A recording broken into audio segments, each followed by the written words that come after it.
I guess I don't need to say a whole lot to start off. Everybody's got the news, so I'll just say that I'm really excited about signing Alex Semin yesterday. I think this is a big step for our team.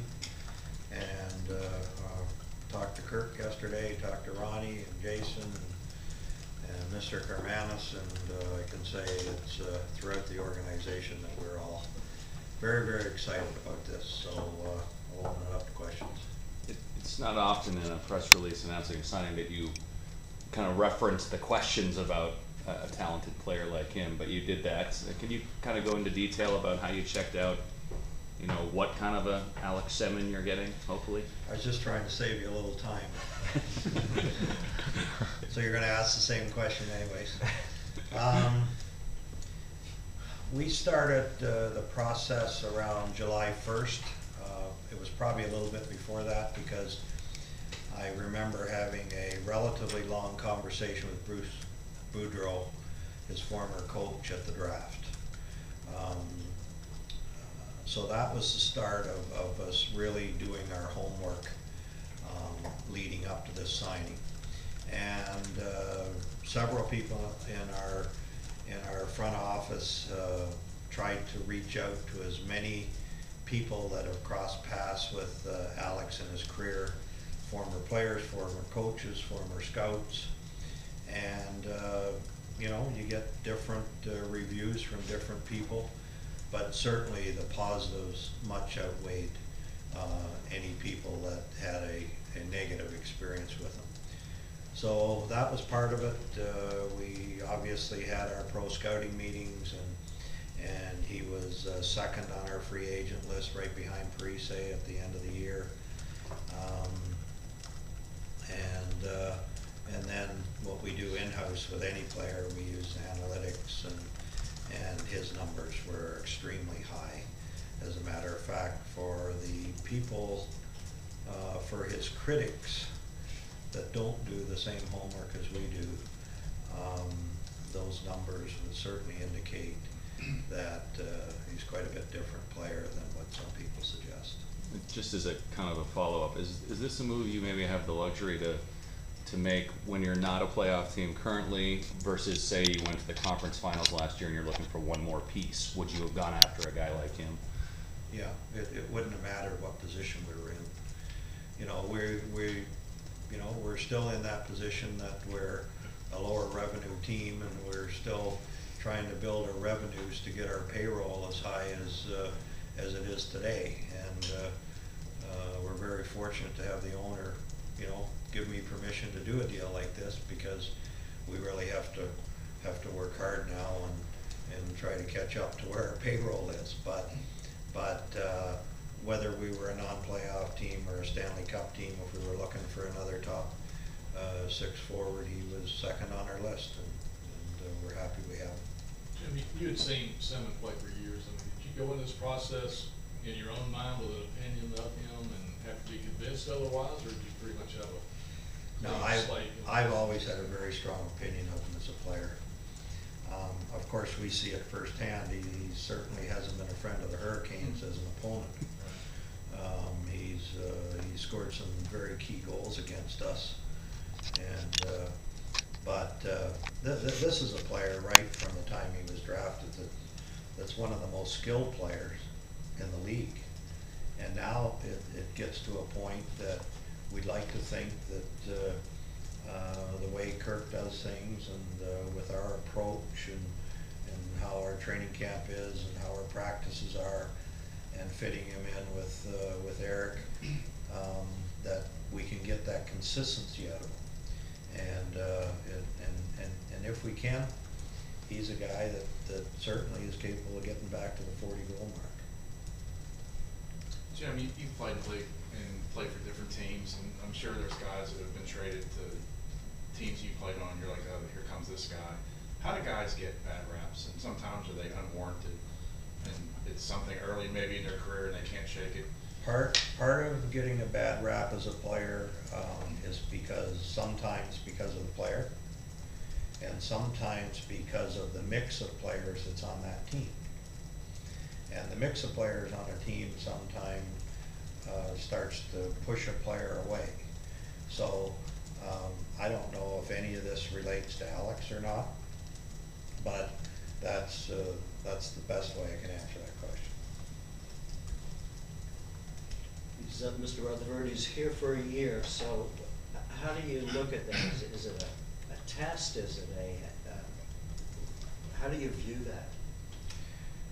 It's a period of time for both the player and the team to figure out if this is the right fit for him. He will have the same options a year from now that he has now. And one of his big options is he could sign for a lot more money and for a lot longer in Russia, which tells me a lot about this player, that he wants to play in the National Hockey League. And he wants to be successful here. So I would like to think that he has good chemistry with our team. He likes living here like everybody else does, and that this is just the start of a long-term relationship. But what's nice about what we did with Alex Semin is, one, we got a very talented player. Two, we didn't lock in for a long period of time and then find out that it's not working. And three, we didn't have to trade for him, because we were involved in trade talks with other teams, and we would have had to give up a lot of assets. And here we are sitting today with a very talented player, an elite player, and didn't have to give up those assets. So I feel very good about that. Jim, obviously he's talking about July 1st. It's down the road now. I mean, when do you think this is going to happen, or were there times when you thought, well, we've lost him, he's not going to sign with us? Or? Never any time thought that we didn't have a chance. This is a situation that I was on top of right from when the bell rang on July 1st. I talked to Mark Gamler. I stayed in touch with him on a regular basis. It was understood that if anything come up, that Mark would call me and make sure I was in the loop. And at that point in time, I would have probably had to accelerate this. I was aware that there were other teams involved, and he made me aware when, you know, he got another call or two. This was the right time to move on this. Jim, what's Alex saying about this whole situation? Is he saying all the right things about the organization and how he feels like he'll fit in here with the Hurricanes? Well, when we come down to the final decision, I gave them a 48-hour period. He was on vacation, and I made the call, and we have a 12-hour time change from where Alex is. So I gave them an extra couple hours at the end because he wanted to talk to his parents about it, which I really respected. I thought that was great. Got the answer that was positive, and then I ended up talking to him 12:30 in the morning, his time, two mornings ago. And of course he speaks with broken English. He's still working on his English, but he understands. And he was very excited. I mean, for a guy that was 12 time zones away and starting to get into the middle of the night, to handle the call that he handled in his broken English, I thought it was great. I was very excited the way he handled it. And to answer your question is yes.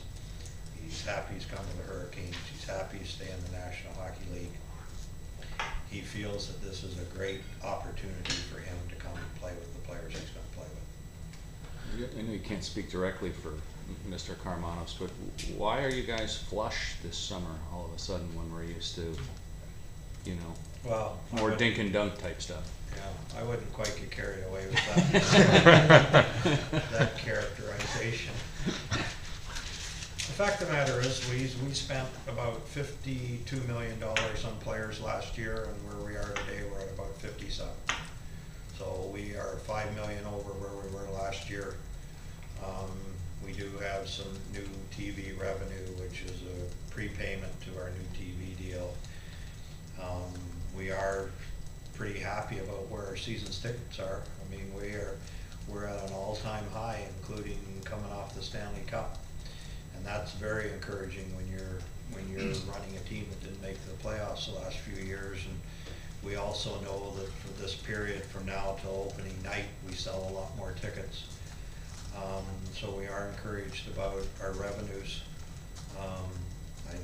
I am gonna have a little push with our corporate community. I think our fans are doing what they can do, the best they can do in a tough economy and everything to support us.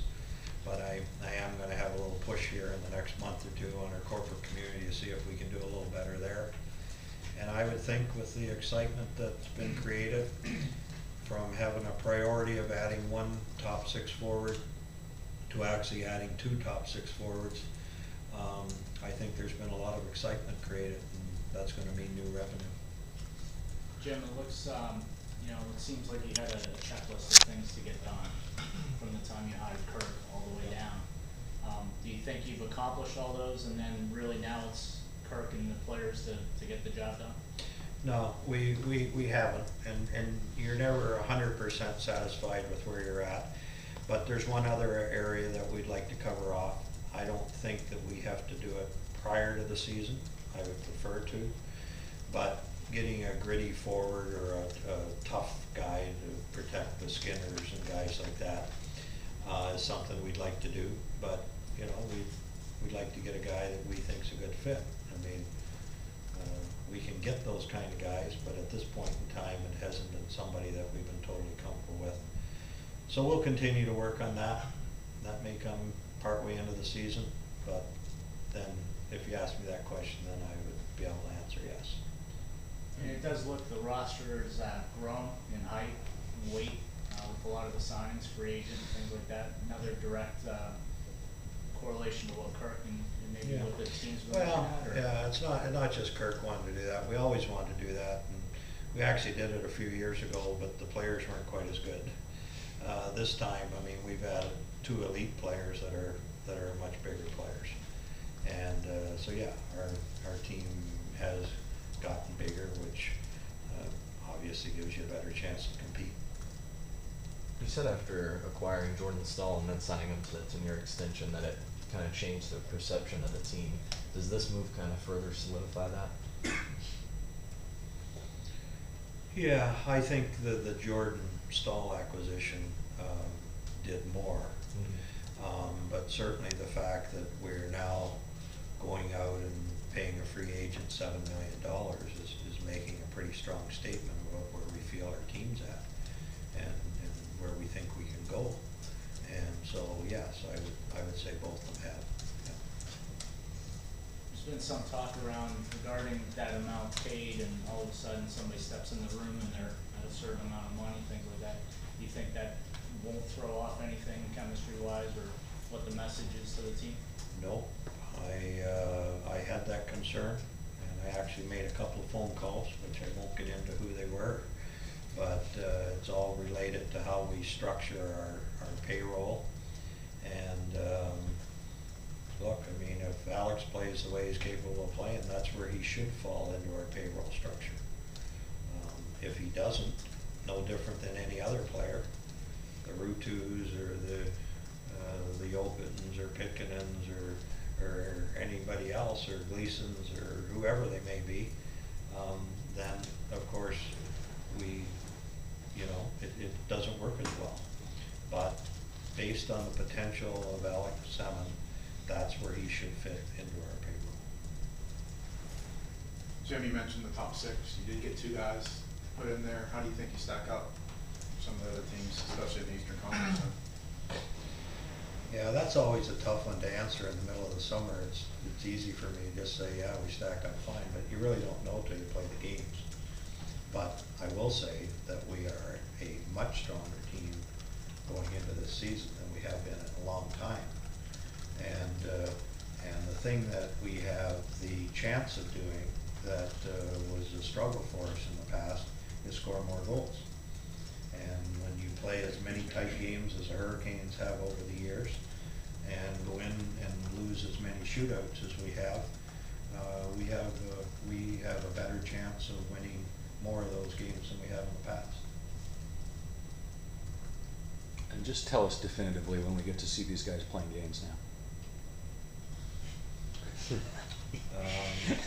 That's something I don't know. We are all schedule, and certainly has every opportunity to be that. So we are continuing our business as if we're on schedule.